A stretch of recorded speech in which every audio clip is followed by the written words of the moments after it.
All right, good afternoon, everybody. Welcome to the Green Room today with Lenny and Trevor and our good friend Bruce Stewart. We will once again introduce Bruce quite soon. Just want to welcome you all and good morning to the listeners in other countries that are a little bit more north to ours. And we hope that you are having a great day so far. We had some good rain for the first rains that we had for our spring. It's been great. It's been awesome. It's been very welcoming. We are quite dry down here, but at the moment it's not our sense of humor. It's just the weather. But the rest of us are all good. We are looking forward to chatting to Bruce today, just discussing a little topic of his, and we will unpack that quite soon. Trevor, you want to do us an intro? Yeah, absolutely, guys. Nice to be with you guys again. It's the 30th of September. And we are flying very rapidly into October and almost the end of the year. So you're currently with Trevor and my business partner, Lenny de Villiers, and we've obviously got a company called Induku. And if you would like to get to America and that has been your dream, then you are in the right place today because we can assist you with that. What we do is we have got a program called a Live Your Dream program. We've got a program for nurses, and we've got a program for guys that might be in America currently and they are looking for permanent solutions in terms of staying there. So guys, if you'd like to know more about Induku and what we do and how we do it, please either visit our website or get in touch with somebody in the Induku family. We'd love to help you inspire that new adventure in your life. So obviously you're in a space called the Green Room. We love the Green Room. Lenny, maybe touch just a little bit on what we do here. Yeah, absolutely. So if you've heard this before, I'm sorry, but we just love saying this. The Green Room was inspired by lockdown. We wanted to still reach out to people and give them information on immigration. Not that we are experts in immigration, but we wanted to become experts. And how do you become experts? You speak to experts and you ask experts questions and you interview them. And that's pretty much what we did. We took a simple solution, a simple problem, and we created the Green Room. And the Green Room is the space where we interview experts on your behalf.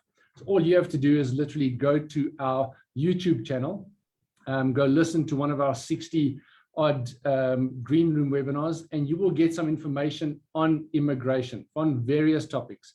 I try and mention a few every time, but I mention the same ones all the time.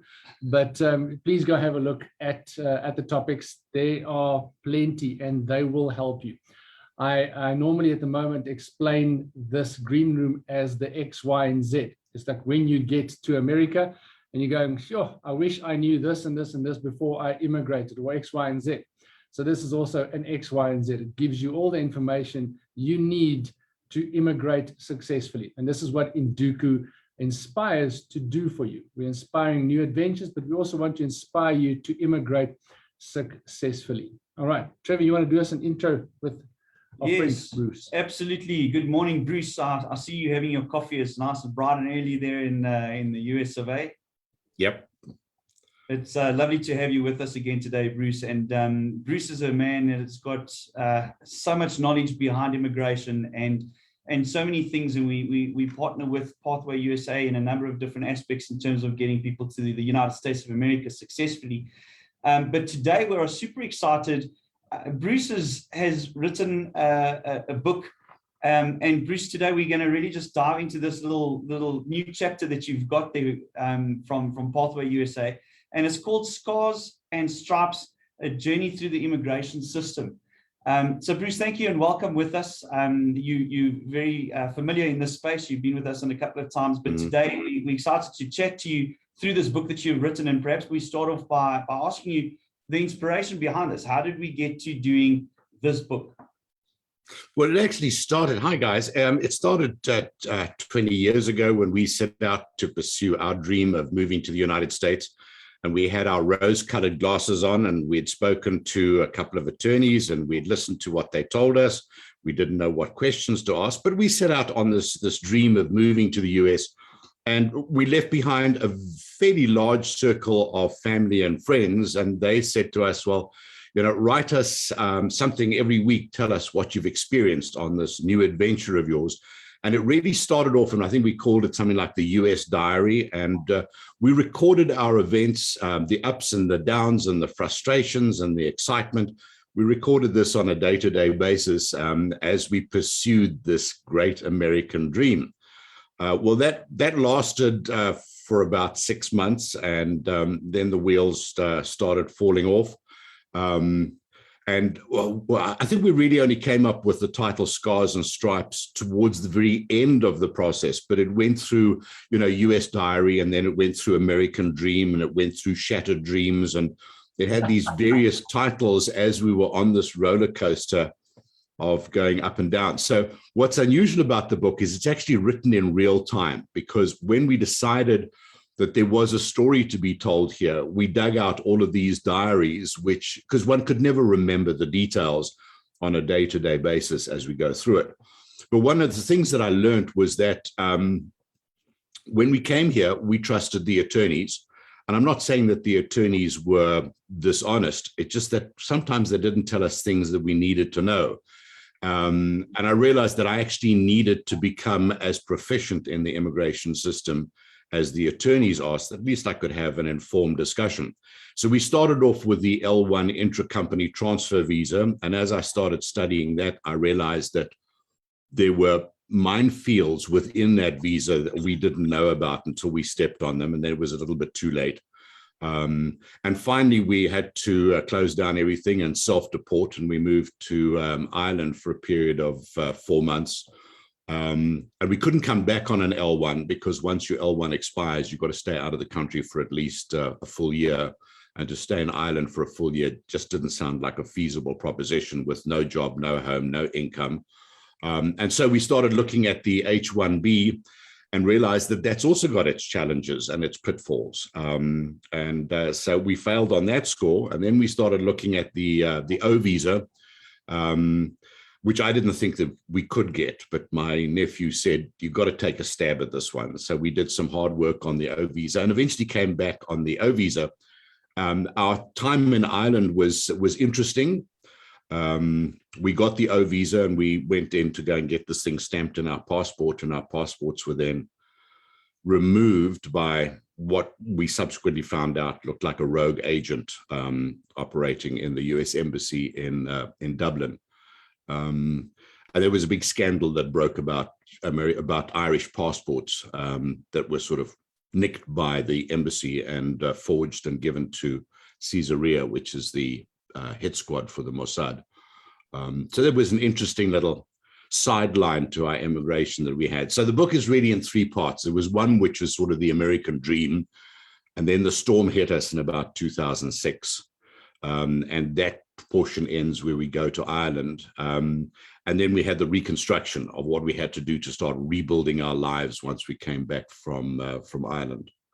It was quite traumatic writing the book, because it opened a lot of major wounds. 20 years of uncertainty is never a pleasant thing. And the lesson that I learned out of it is that it's a wonderful country to move to, but if you don't plan properly, if you don't educate yourself properly, it is so easy to step on a minefield. And one mistake becomes expensive, and it also has long-term consequences. So it was quite a nice catharsis to actually write the book, and finally to sort of bring it down to some sort of manageable thing. It started at about 400 pages, and we brought it down to about 270 odd pages. But it gives you a lot of info. There's quite a lot of legal stuff, because I've actually taken extracts of some of the petitions that we filed, extracts of the private bill that we took all the way up to the House of Congress to try and get the government forced to give us green cards. Of course, we didn't win that one. You can't take on the US government and expect to win. But, we did that. And that was the end result. That was the book. Yeah, no, but it seems like, everyone's trying to sue Biden at the moment as well. It seems like you can get things to a certain point, but then, you just run into nothing. But I mean, Bruce, I'm actually almost, I think a lot of people are maybe, after they read your book now, would go, yes, thank goodness I didn't have to go through that, but thank you for documenting this for us. And thank you for being the guinea pig. And what made me think about this now, I mean, obviously the Green Room is wanting to help people immigrate successfully. If there was an opposite webinar, I don't know what color is the opposite of green, but I mean, that would have been that room, and how not to immigrate successfully is how this would have been. But I mean, I would say that's what you probably did. You were the guinea pig for people, and thank goodness for documenting it for people. Well, really, that's, I think, how Pathway started, because both Diane and I, we both have our own businesses. I do a lot of contract work for the military, and Di has a PR, marketing, and social media company. And those were our core businesses that we sort of had to try to keep going while we were spending so much time on this immigration fight. And, we canceled Christmas year after year after year because the USCIS has a nasty habit of sending you an RFE, which is a request for further evidence, sort of 10 days before Christmas, and they give you 30 days to respond. So, which means you've got to try and find an attorney who's not on leave, an attorney who isn't taking all those holidays off. And so we just sort of cancel Christmas and spend the time, that 30 days, working, because sometimes one of our petitions I know came to about 900 pages.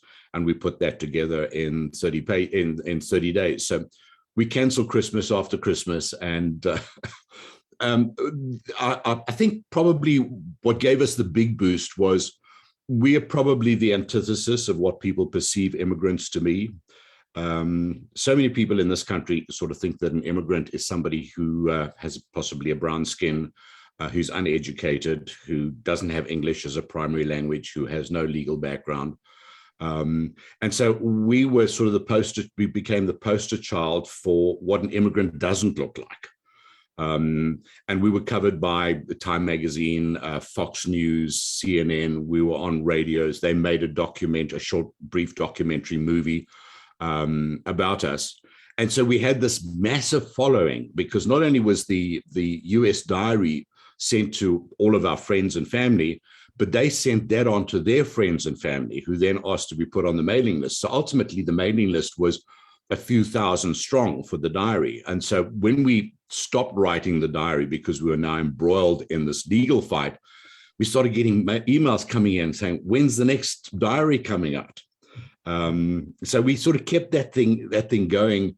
The whole idea behind this is, and really who I'm targeting the book is, first of all, anybody who's thinking of moving to the United States. Take the blinkers off. Look for the good, look for the bad. The most dangerous information that's out there is the information that you don't know that you don't know. That's the one that's going to kill you. And that's the one that ultimately caused us so much grief, not knowing what we didn't know. And so for anybody who's thinking of moving to the United States, get yourself educated, understand what the requirements are. I'm seeing so much of this. We spoke, I think, a week or two about the national interest waiver. People look at themselves and they see, yeah, I'm brilliant. Well, the government doesn't necessarily think that you're all that brilliant. And so that thing is going to fail. And so you sort of need to look at your own case and decide from a third party point of view, does this evidence pass muster? It doesn't pass the smell test. And then once you're educated, then double check, and double check. So that's the one audience that I'm looking at. But also there's a huge amount of ignorance about immigration in the United States. You talk to an American, he has not the foggiest idea of what the immigration laws are. And I'm hoping to sort of shake a little bit of the tree here in the United States and get people to talk about it. The initial comments have been, hey, I just never knew it was this complicated. And these are Americans. One of the comments that I got from a senior officer within the Marine Corps, he said, at times I was embarrassed to be an American just reading this book.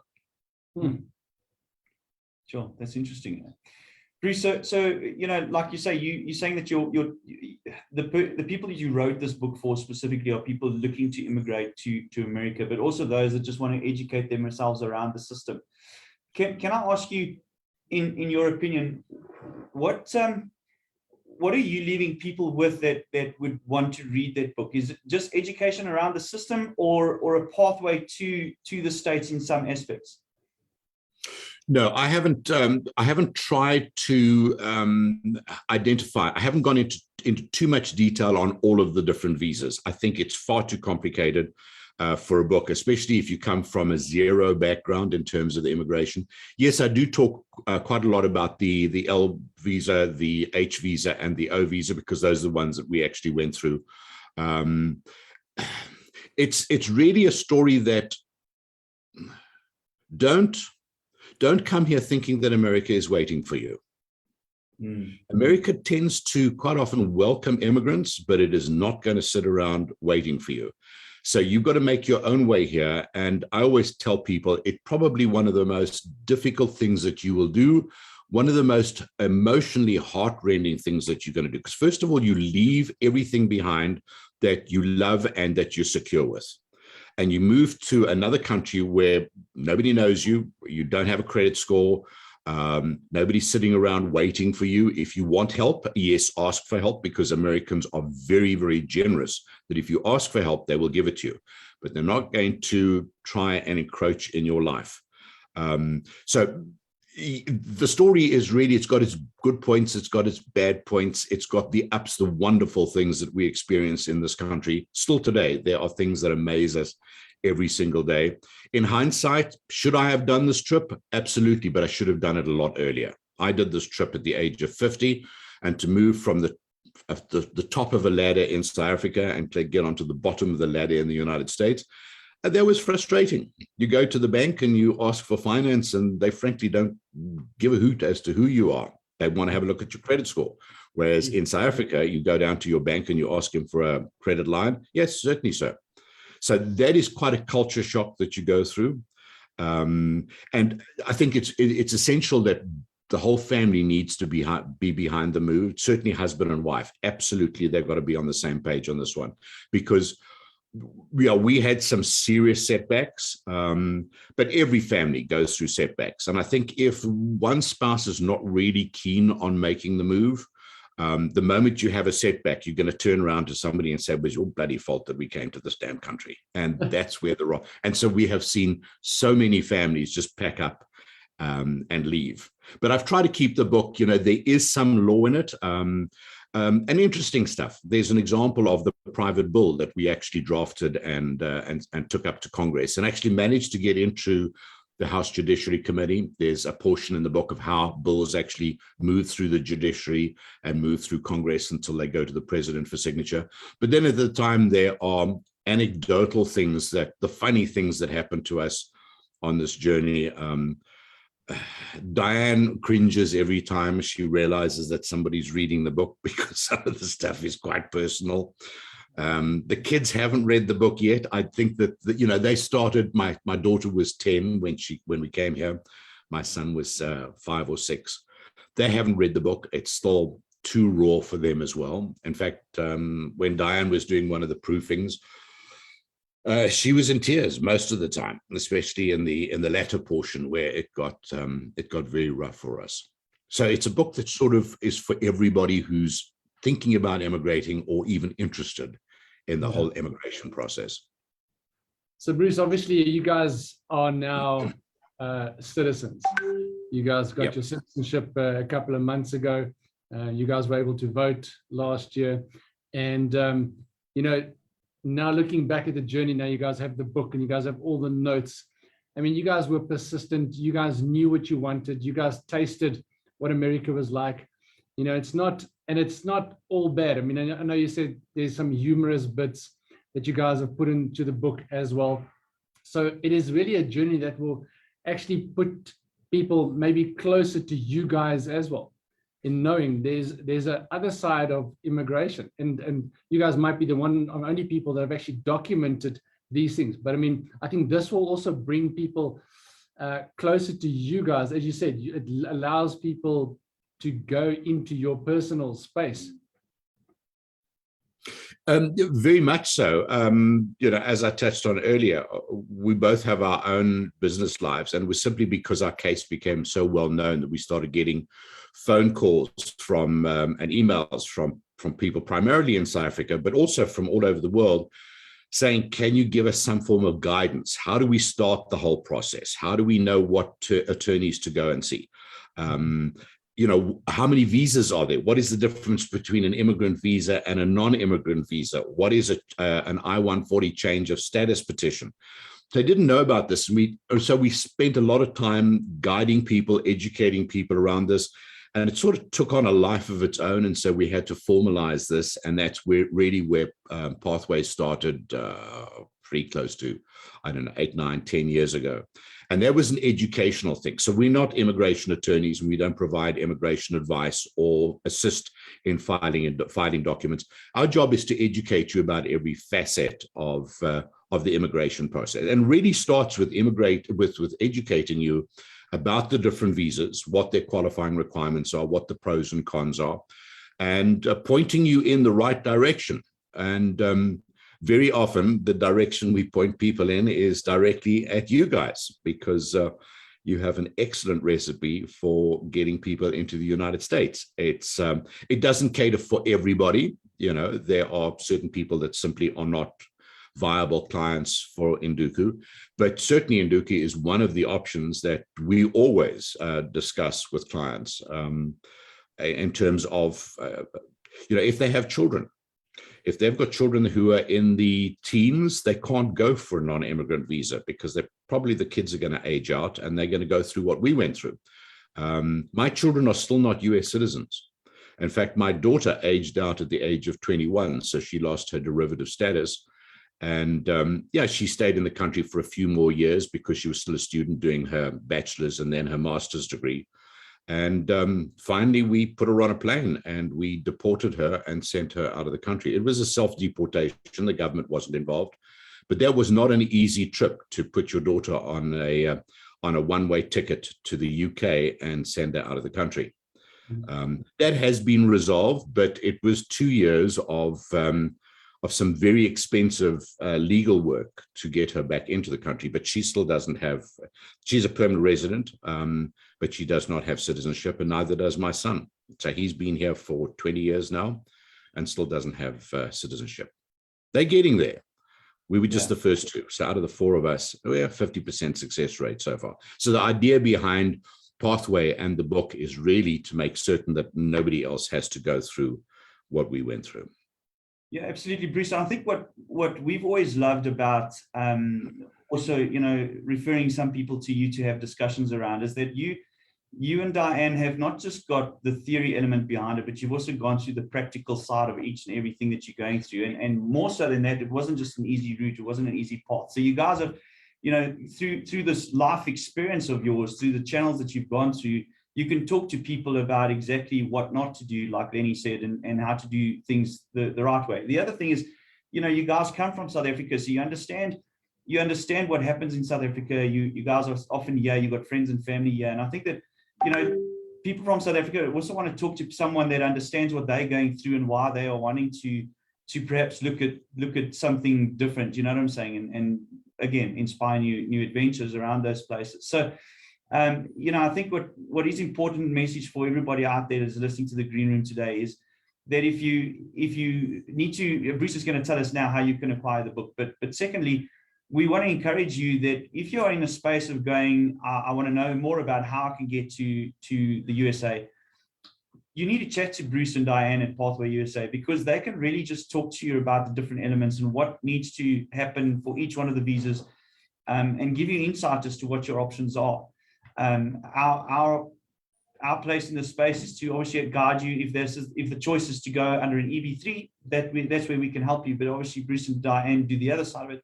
Bruce, and I think what we also need to share with everybody here is what you guys do beyond the educational side of this immigration process, right? You guys do a relocation plan and you can help people. We have had you on the Green Room before talking about it, but maybe while we're in this space, we've got a couple more minutes. Don't you want to maybe just give people a high level of what you can do in terms of their relocation?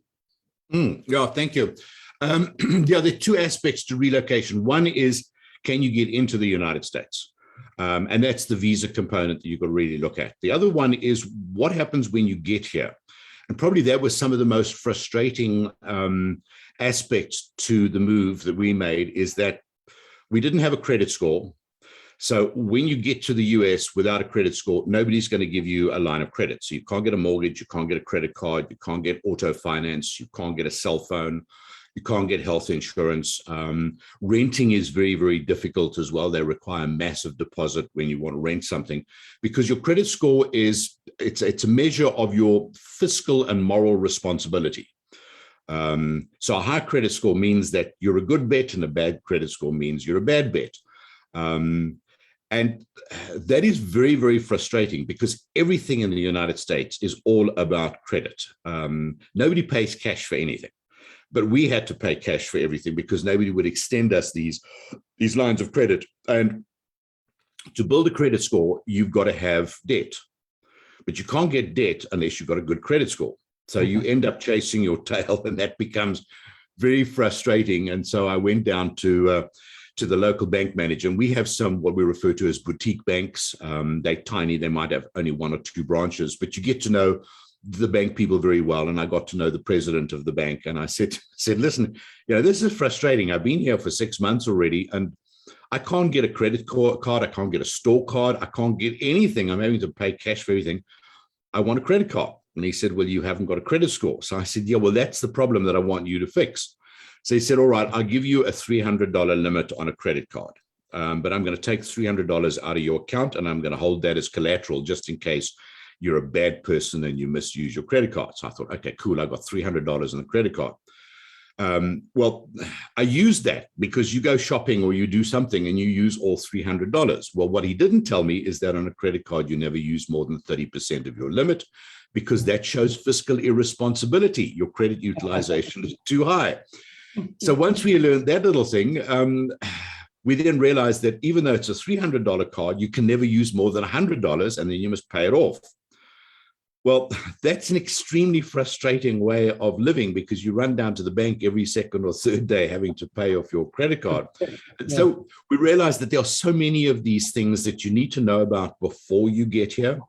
And the critical one is your credit score is built on a 1, 2, 3 rule. 1 mortgage, 2 fixed installment plans, like a car lease, which is a fixed payment, fixed period, and 3 revolving credit, which is credit cards.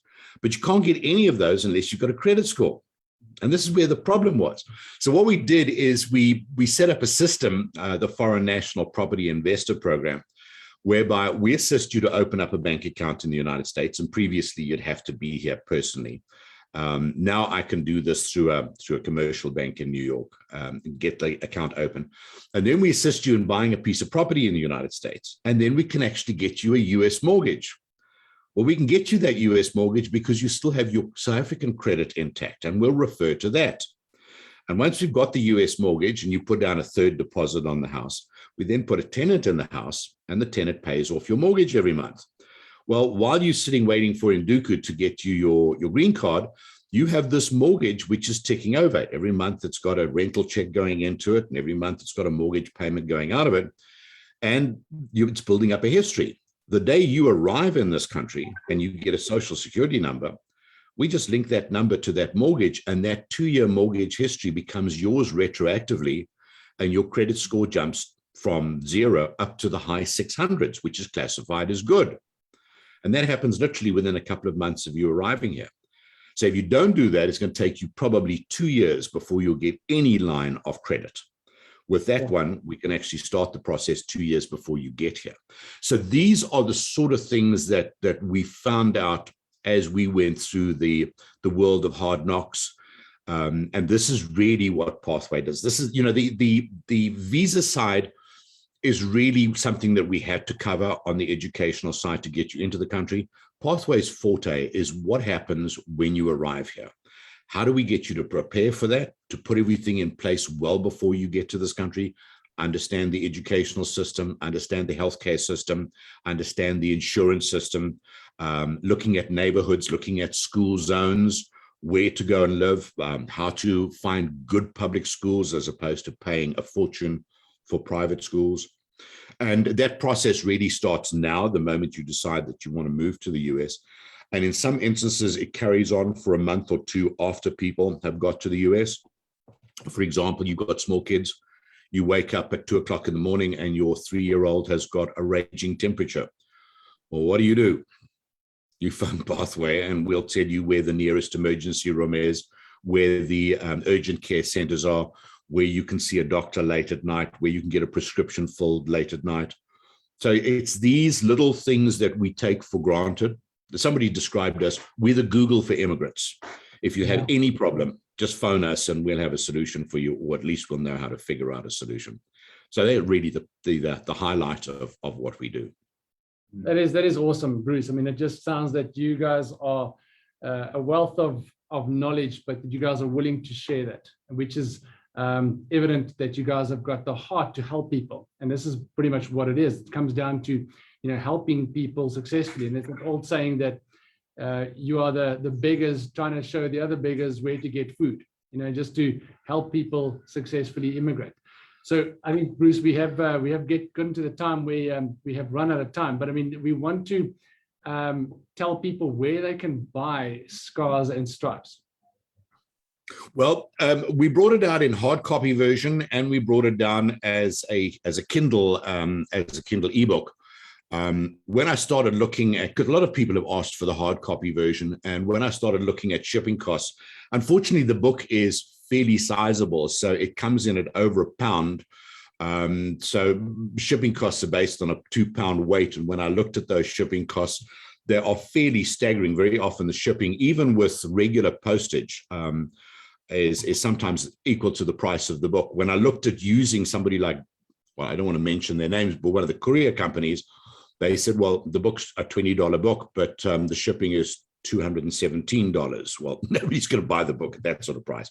So yes, it is available to get shipped to you if you want to pay the price.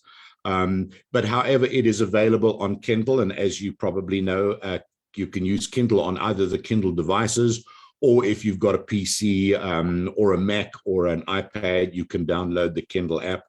And so it's available on Kindle as well. When I come to South Africa, once I can find some direct flights, I generally come to SA to see family and to meet with clients 2 to 3 times a year. But right now with COVID, I saw the flights going in. The Delta flight from Atlanta to Joburg is a direct flight, but coming home, it's a 50-hour flight, and it sort of goes around the whole neighborhood of Europe before it eventually gets back to the States. I'm too old and too frustrated to sit in an aircraft for 50 hours to get home. So, but the moment I can get some flights, I'll bring some copies out with me. But other than that, either pay the shipping cost, which I think is crazy, or get it on Kindle. The website for the book is www.scarsandstripesbook.com. Scarsandstripesbook.com. And there you can read a synopsis of the book and read some of, as I get interesting reviews from people, I put them up on that page as well. Cool. Excellent, man. Well, that's great. Bruce, thank you very much for your time this afternoon, and thanks for sharing that with us. And I'm sure that a lot of people are going to go and read more about your journey through this immigration process. So, but it was good to have you with us again, Bruce. Thanks very, very much. Thanks for the time that you afforded us. It's a pleasure. Great talking to you guys again. Thanks, man. We'll see everybody next 8 weeks. Yep. Good. Thanks, guys. See ya. Thanks, Guy. Thanks, Bruce. Ciao, bye.